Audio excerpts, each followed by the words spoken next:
Good morning, everyone, and welcome back to another episode of Daybreak. I'm Colleen Winder. And I'm Juliana Brock. This week on Daybreak, we have a broad lineup of stories that cover everything from local elections to ancient mysteries. Colleen and I have all the latest on your campus and city news. And our wonderful reporters are here to fill you in on all the rest. Join us for this week's Sideline Slice with Samuel Parator, and make sure you catch Anthony Durzo's exclusive update on the creation of Point Park's new CMI. Reporter Nick Konopka has a special Politis Mack update for you too, so be sure to stick around until the end. Besides, you wouldn't want to miss this week's ray of sunshine. Stay tuned, we have all this and more coming up. Wake up and smell the coffee, Pittsburgh. Daybreak starts right now.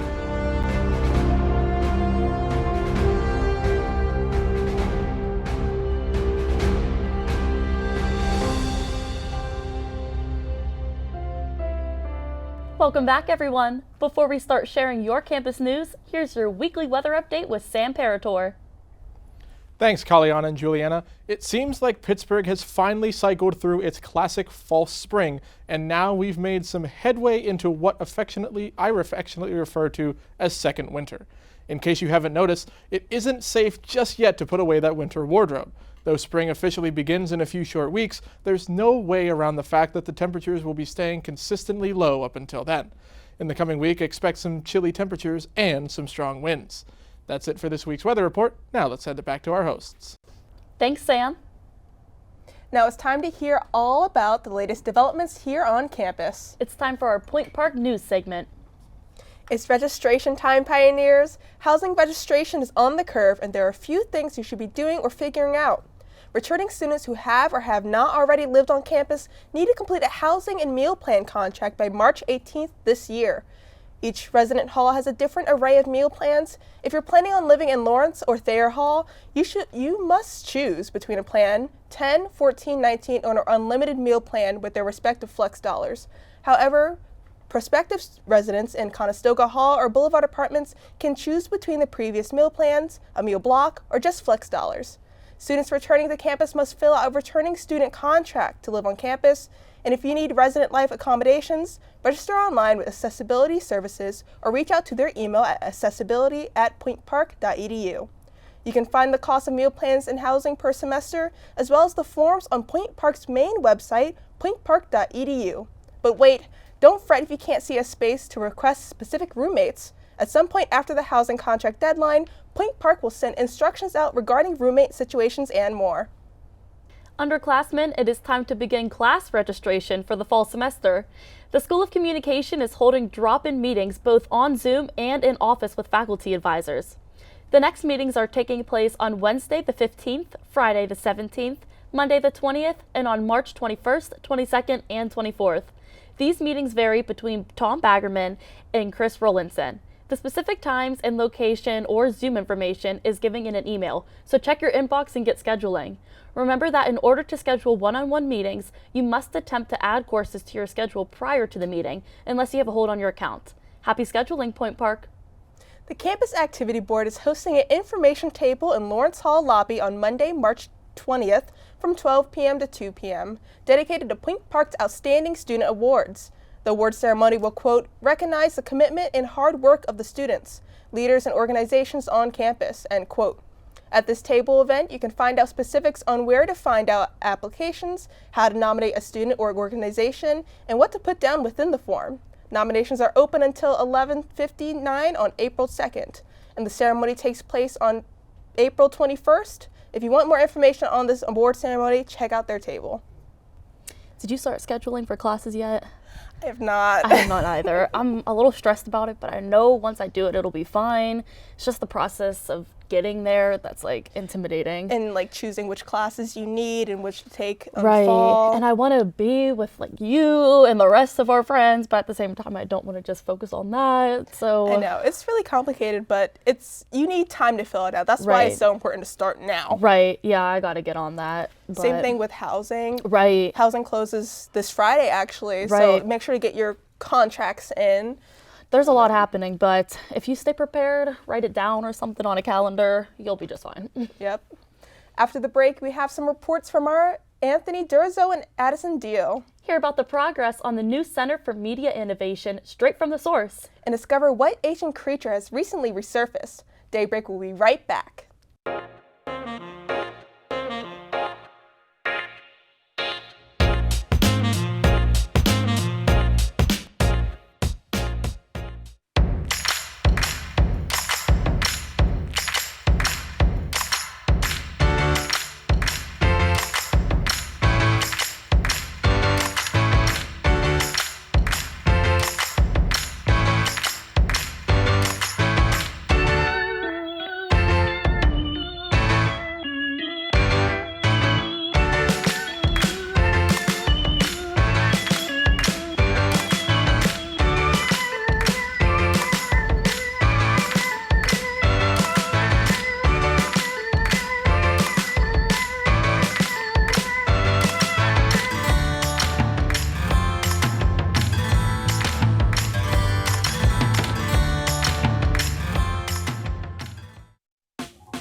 Last week, Brandon met a girl on a dating app.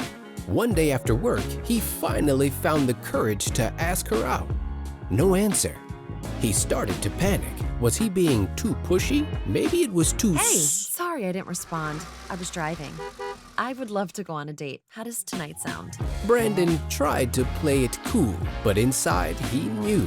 A girl so smart, so responsible. She must be a keeper.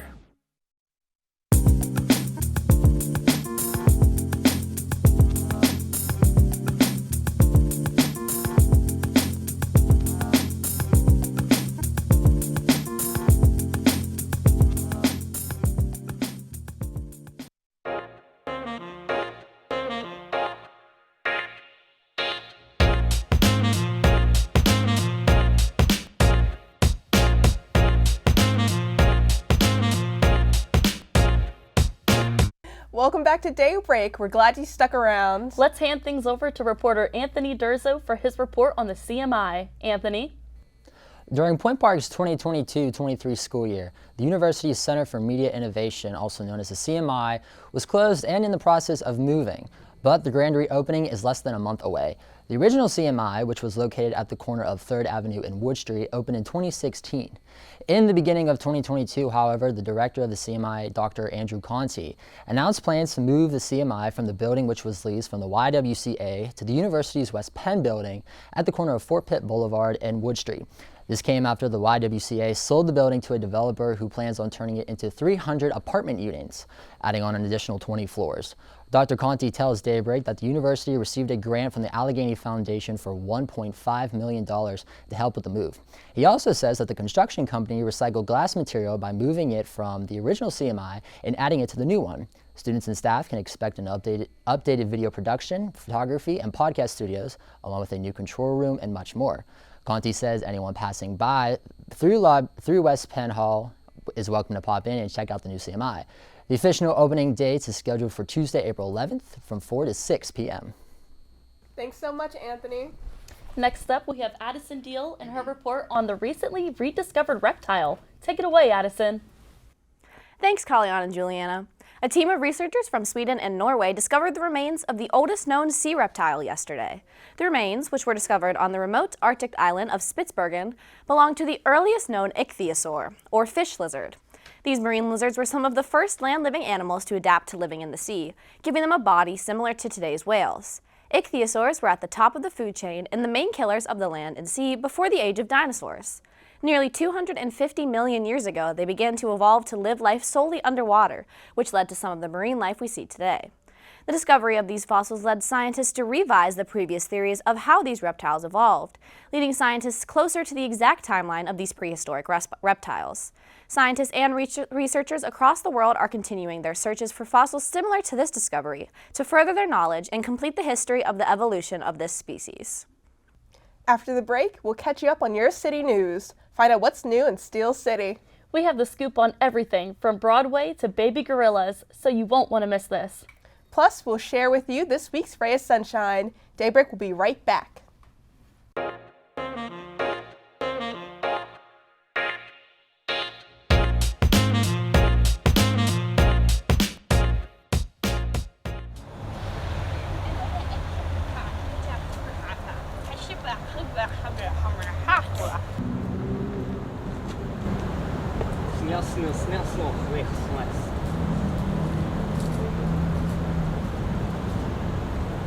Hey!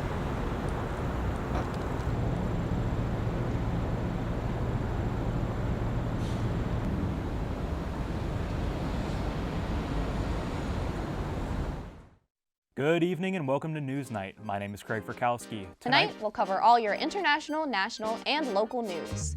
Australia is one of the most biodiverse countries on the planet. Over 8,000 items are to be auctioned off at Pittsburgh International Airport on October 22nd. Last Thursday, the House committee investigating the January 6th attack chose to subpoena former President Donald Trump. All this and more coming up up on Newsnight. Newsnight.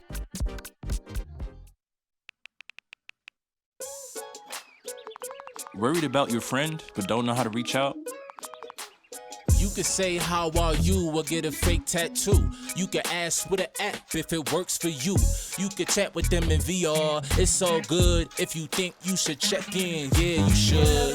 Whatever gets you talking. Reach out to a friend about their mental health.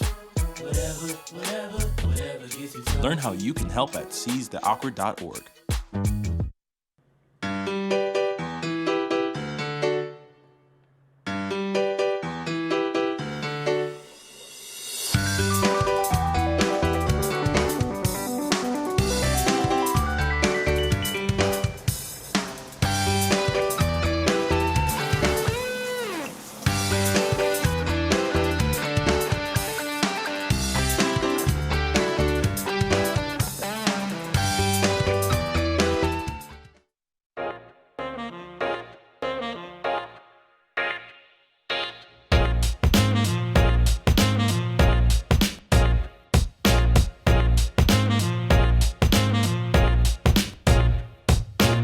Welcome back to Daybreak. We're happy you stuck around. Now let's get started with your city news. A Chick-fil-A is banning anyone under the age of 16 from dining in the restaurant. This specific Chick-fil-A is in Royersford, Montgomery County, near Philadelphia. This location claims to have had, quote, a number of incidents involving explicit language, loud conversations, mistreatment of property, and disrespect of employees, end quote. These incidents are claimed to happen during weekends and after-school hours. The restaurant posted a message on Facebook saying, quote, parents, we are not blaming you. Children and teens are learning to navigate the world free from supervision and often push the boundaries. We simply can't let them push those boundaries anymore at our restaurant. We encourage you to talk to your children and ask about behaviors they have seen and perhaps participated in, end quote. Calling all theater fans, the Pittsburgh Cultural Trust announces its series of shows in their PNC Broadway in Pittsburgh 2023 to 2024 season. The series of shows will be held in Benedum Center in downtown Pittsburgh, with shows starting in the fall of this year. The show lineup was announced this Monday and will include Moulin Rouge the musical from September 27th to October 8th, The Wiz from October 31st to November 5th, Mrs. Doubtfire from November 28th to December 3rd, Girl from the North Country from January 9th to 14th, My Fair Lady from January 30th to February 4th, The Book of Mormon from February 27th to March 3rd, Mamma Mia from March 26th to 31st, Company from April 16th to 21st, and The Kite Runner from May 7th to 12th. Audiences can pay for seats per show or can purchase season tickets starting as low as $250 for balcony seats during the entire season, along with priority seating, dining discounts, and more. You can find out in-depth shows, times, and exclusives at trustarts.org. The Pittsburgh Zoo announced a new animal joining their crew on Friday, March 10th, a newborn female gorilla. The baby was born on Valentine's Day and belongs to her 32-year-old mother, Ibo. This is Ibo's second baby, as she had her first one when she was 8 years old. Karen Vacco, the assistant curator of mammals, told WTAE that with the second baby coming later in Ibo's life, she's equipped to be a great mother. She said, quote, she is showing off the baby, cradling, and nursing. She naturally knows what to do and doesn't need any intervention from staff. We are tracking their progress and they're both doing really well, end quote. The baby is gradually introduced to guests with steady public habitat time. There is even a naming contest. You can donate $5 and submit a name suggestion for the baby gorilla on pittsburghzoo.org. The top names will be reviewed by the keeper staff and then will go on for final selection. So go get your thinking caps on and go submit a name. I think that is so cute. The really baby gorilla. is. The fact it was born on Valentine's Day is so sweet. Didn't you have a name suggestion? I was thinking Cupid, although it's a girl, but Cupid would be such a cute name. It really would be. I know, like that is just the cutest thing. The picture is so adorable as well. I know, I love that. I love the zoo, and I love whenever they have new animals. It's always the most precious thing ever. Oh, I know, it's so great.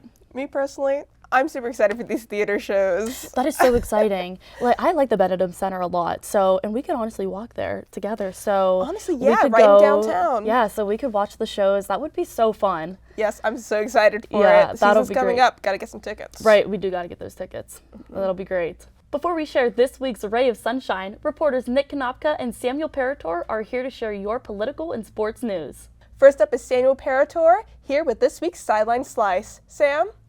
Thanks, Kaliana and Juliana. I am Samuel Parator, back again with another edition of Sam's Sideline Slice, where this week I will catch you up on how the XFL's Week 4 went and what to expect during Week 5.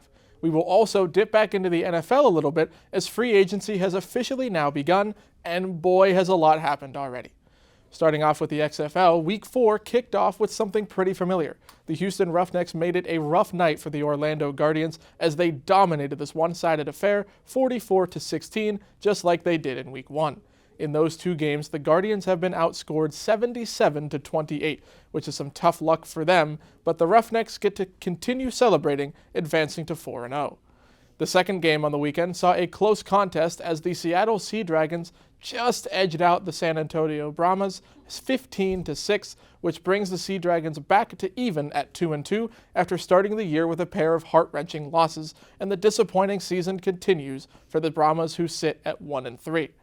Sunday's first game saw the St. Louis Battlehawks take down the Arlington Renegades 24-11 in front of an astonishing crowd of 38,310, which is a record for any spring football league in this century. Safe to say, St. Louis is glad to see football back in their city. Sunday night concluded with the DC Defenders continuing to harness the power of the beer snake and advance to 4-0 on the year after taking it to the Vegas Vipers 32-18. We will see how Week 5 goes, as Thursday will see the Houston Roughnecks travel to Seattle to take on the Seattle Sea Dragons, and Saturday will play host to DC Defenders heading to St. Louis to battle the Battlehawks, and the Orlando Guardians try their luck in Vegas against the Vipers to see who can win their first win of the year. Sunday will conclude with a Texas battle as the Arlington Renegades travel to San Antonio to take on the Brahmas. Now let's switch gears to the NFL for a little bit and talk about free agency. It opened up at 12 p.m. on Monday the 13th, and the first day, over 90 players agreed to terms. Since we do not have time to look at every single one of those, let's take a look at some of the more notable ones. For starters, the ones that affect our Pittsburgh Steelers. They started by losing cornerback Cam Sutton to the Detroit Lions, who signed a 3-year deal worth $33 million. But the Steelers were able to get a cornerback back through an unexpected move, picking up 13-year veteran Patrick Peterson from the Minnesota Vikings on a 2-year deal worth about $14 million, and I'm pretty excited to see how this one turns out. Things have also kept busy today during day 2, as they have signed guard Nate Herbig to a 2-year $8 million deal, re-signed safety DeMonte Casey on a 2-year deal, re-signed defensive tackle Larry Ogunjobi for 3 years worth $28.75 million, and lost linebacker Robert Spillane to the Las Vegas Raiders, as he reportedly signed a 2-year deal worth a maximum of $9 million.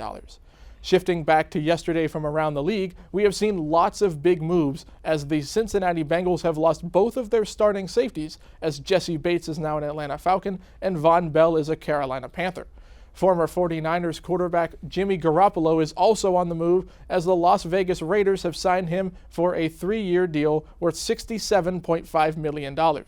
Continuing to go around the league, the Chicago Bears have been quite busy, as they have traded away their number 1 pick in the upcoming draft for wide receiver DJ Moore and a package of 4 picks to go along with the Monday's moves of signing linebacker Tremaine Edmonds, linebacker TJ Edwards, and guard Nate Davis, and they don't seem to be done yet, so let's keep track of them. The Denver Broncos were also very busy today, as they picked up offensive tackle Mike McGlinchey, guard Ben Powers, defensive end Zach Allen, linebacker Alex Singleton, quarterback Jared Stidham, and tight end Chris Manhertz. That is just day one and a little bit of day two, and there are still many notable free agents still in the market and many big names rumored to be on the move, so there will sure to be much more coming down the line. That is all for me. Now let's send it back to our hosts. Thanks so much, Sam. This week for Politis Mack, our reporter Nick Konopka sat down with County Controller candidate Darwin Lurba. At age 18, Lurba was elected as the auditor of O'Hara Township, and at age 24, he has his sights set for higher office. Nick's full 20-minute interview with Darwin Lurba is available now on our YouTube channel. Here's Nick's talk with Gen Z candidate Darwin Lurba. Now, you're 24, you're a part of Gen Z, the same age group as the current student body at Point Park. What are some political moments or events growing up that influenced your politics? So I think, I started getting involved in politics really more seriously around the 2016 election. And I think after Trump's election, a lot of folks who hadn't really been paying as much attention started paying a lot more attention because they realized how toxic and dysfunctional our government could be. I think a lot of folks, particularly folks in the suburbs, they kind of don't necessarily see government as impacting their day-to-day lives as much. And it does, but it just wasn't really in their face as much until, Trump's election. And so I think that brought in a lot more people.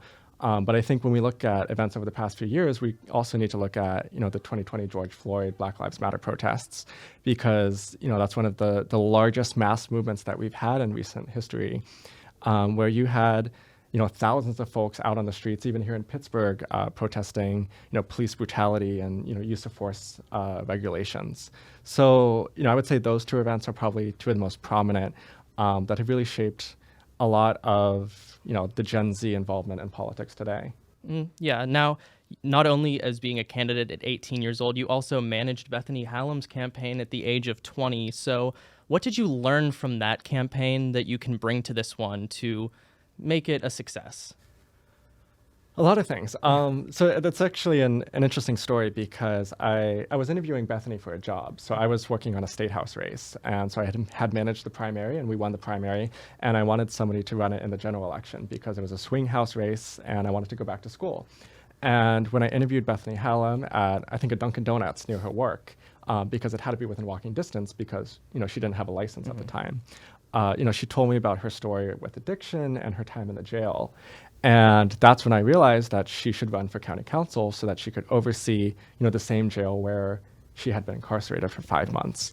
And, that was really trying to put the folks who were closest to the problem and most understood it, in a position of power to do something about it. And, when we look at lessons, I think, one of them was that, people can care about smaller positions in county government that aren't as high profile as, county executive or district attorney or mayor. That was a race where she was running for county council, a body that for a long time people had viewed as, a rubber stamp for the executive. But just in the first term that she's been on council, they've done so many things from, a gay conversion therapy ban to banning fracking in our parks to banning hair discrimination. And they're looking at, they passed paid sick leave. They're looking at, increasing the minimum wage, paying incarcerated workers. There's so much that you can do with that office. And I think Bethany's race really demonstrated that countywide, there is an appetite for an active and responsive county government. So why run for office now? What, compelled you to run for this office in 2023? Well, I think, when we look at the harms, people are dying, right? So in our county jail, it has a death rate that's twice the national average. And that's something that we could solve today if we wanted to.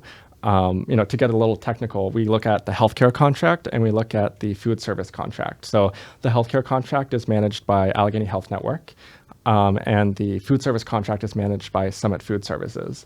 And we know that they're both not complying with their contracts. We know that AHN isn't sending the medical staff that they're required to provide, and it's the same with Summit not sending the food service staff that they're required to provide. And when you look at the controller's office, we often talk about audits. And, as an auditor of O'Hara Township, that's kind of like the equivalent position at the municipal level. But in the controller's office, you also have contract enforcement. And that's one of the things that's most lacking and I think would have the most immediate impact, particularly on the lives of the people incarcerated in the jail today. But it's not just the jail, it's also air quality. I've talked about how as a teenager, I lost part of my left lung. They had to cut it out because I kept having lung collapses. And since then, the research has linked lung collapse occurrences with poor air quality. That's something that's not under the direct authority of the controller to change, but you can audit not just the Clean Air Fund, but also clean air enforcement and look at how they're calculating fines and see if there needs to be a new system to calculate penalties. And of course, when we look at corporate power and nonprofit power, UPMC isn't paying what they owe, Highmark isn't paying what they owe, the big nonprofits or alleged nonprofits aren't paying what they owe, and we pay more as homeowners and renters when these large corporations and large entities don't pay. What a great interview. In case this is your first time joining us or you need a refresher, Ray of Sunshine is our way of starting your day with a smile and an inspirational quote. Small acts of kindness go a long way, but sometimes it's hard to remember that even the littlest acts are powerful and important. This week's quote is about the value of kindness and why we should always practice it. Our quote for this week comes from famous female pilot Amelia Earhart and reads, "A single act of kindness sprouts roots in all directions, and the roots spring up and make new trees." That's cute. That was I a like cute that. quote. Yeah. I like that. It kind of reminds me of those random act of kindness videos that you would see on YouTube where somebody does something kind and then that stranger does something kind and it's like a butterfly effect. Oh yes, those. Yes. Those always made me so happy to watch, and that's kind of what it reminds me of, like you're planting your little seeds in a stranger and then they carry it on. Or even like if you walk around the city now, there's little signs that say like be kind. Right. This is the kindness zone. Yes, I like that. I have a picture of the "This is a kindness zone." I posted it on my first day here. I'm like, this is adorable. I like being here. No, because it's a good reminder. You get so caught up in the city life and everything's moving, everything's busy, your lack of sleep, just irritated. And you have to remember that everyone's like that, and just small acts of kindness everywhere can really make someone's day, especially in these busy and tough times. Right, and you never know if somebody's having a bad day or not. You always just want to be there to help them. Plus, I know if somebody does something kind for me, I always remember it. I'm like, oh, that was so sweet. Even a small compliment. Like, I like complimenting strangers here and there, and just like the light. I like text my mom. I'm like, Mom, I'm having a better day. Somebody said this to me. I know, even with like the incoming season, I mean, trees and spring has sprung, like one of those things, like when the weather's changing and so should our attitudes. Right, that's a good point. Yeah, we're gonna make it good. We will. That's it for this episode of Daybreak. Thank you all so much for watching. You can catch clips from all of our previous Daybreak episodes on our YouTube at UView Television. Don't forget to subscribe and follow us on Instagram and Twitter at DaybreakPPU. Until next time, I'm Colleen Winder. And I'm Juliana Brock, hoping your news is great news. Have a great week, everyone.